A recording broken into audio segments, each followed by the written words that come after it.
Kia ora ana tātou katoa, I te iara, ka aere tātou ka tāmo I tētai au kupu kuki airani.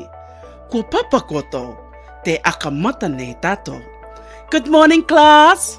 Today, we are going to learn Cook Island Māori words for the things you see at school. Are you ready? Let's start! Pakoti means scissors. Pakoti, scissors. Pia apii means classroom. Pia apii, classrooms. Pia kai means lunchbox. Pia kai, lunchbox. Tamariki apii means student.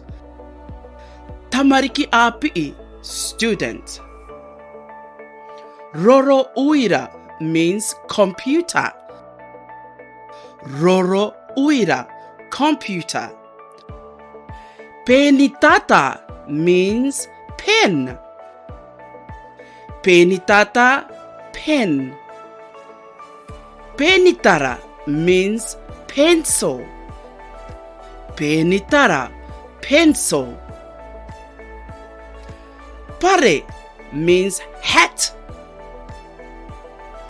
Pare, hat. Are puka means library. Are puka, library. Puapii means teacher.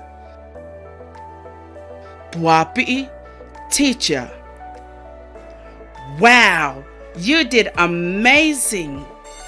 See you all tomorrow.